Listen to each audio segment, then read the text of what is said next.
Oi gente, estamos aqui para o nosso primeiro vídeo gravado especialmente para esses tempos de coronavírus.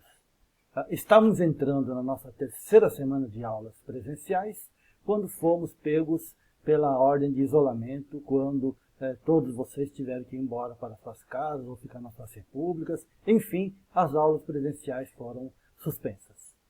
Nessa terceira semana, nós iremos abordar exatamente essa questão das oscilações amortecidas.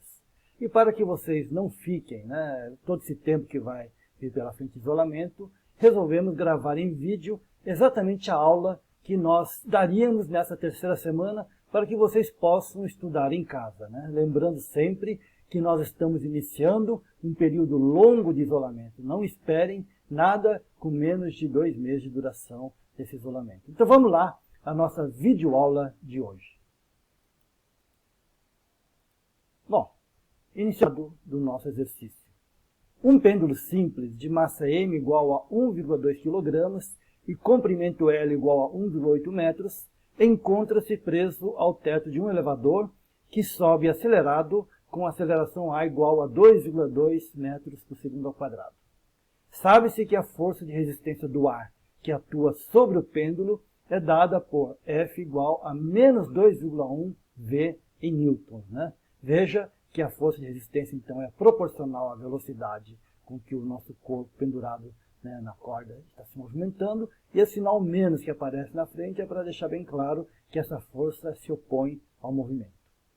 Se o pêndulo é solto em repouso no instante inicial, a partir de um ângulo θ0 igual a 0,2 radianos, situado à esquerda da vertical, pede-se, item A, a equação horária angular, θ de t do movimento oscilatório, e item B, a energia mecânica após 4 oscilações completas. Então está lá a nossa figura, o elevador, o pêndulo, a corda do pêndulo presa no teto, e o fio desce, então tem o comprimento L e um corpo de massa M pendurado, oscilando no lugar onde tem a oscilação da gravidade G.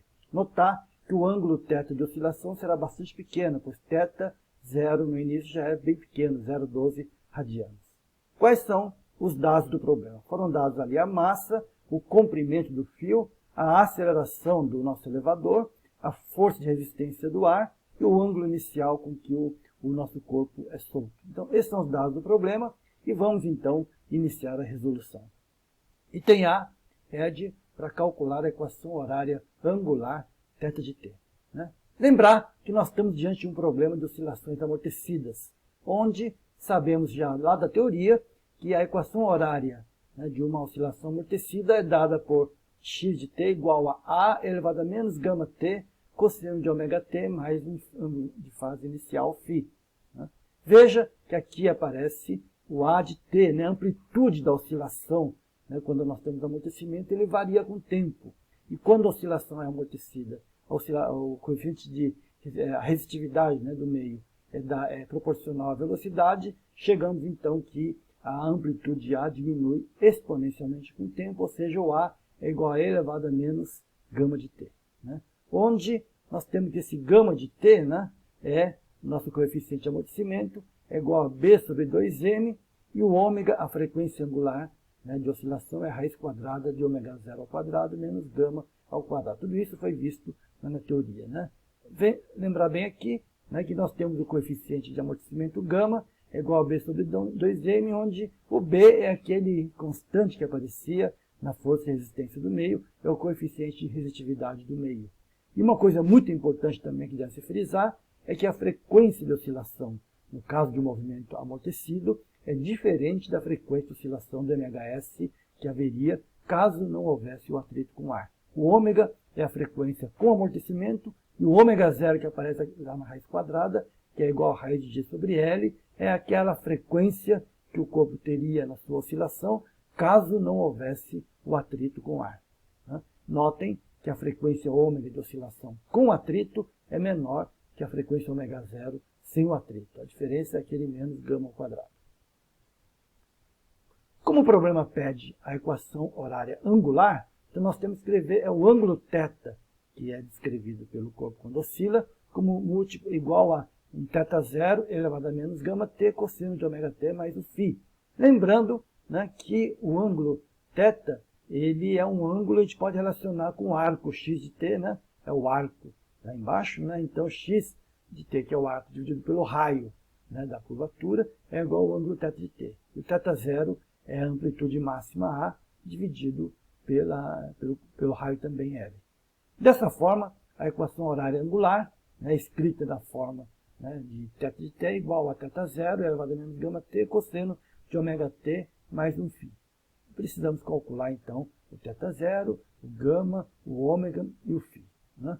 Então, vamos lá calcular esses parâmetros todos. θ0 é bem fácil, foi dado no problema, né? No início ele começava a oscilar a partir de 0,12 radiano. Então, essa é a posição inicial, é aquela amplitude máxima no início do problema.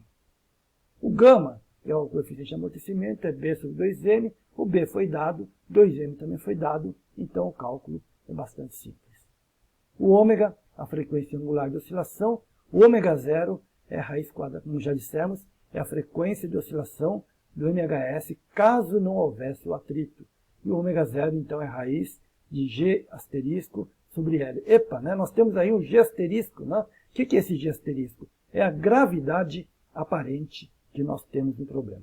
Como assim gravidade aparente? É lembrar que estamos no interior de um elevador em movimento acelerado. E, portanto, a sensação de gravidade que nós temos no interior do elevador é diferente da gravidade que há na região. Né? Quando o elevador sobe acelerado, é só lembrar que a gente dentro do elevador tem uma sensação que o pé afunda no piso do elevador, ou seja, aparentemente a gravidade é maior. E é isso que acontece, a gravidade aparente no interior de um elevador que sobe acelerado é maior do que a gravidade local que havia. Né? O G aparente é o G local mais a aceleração do elevador. Dessa forma, o ômega foi calculado, é fácil, né?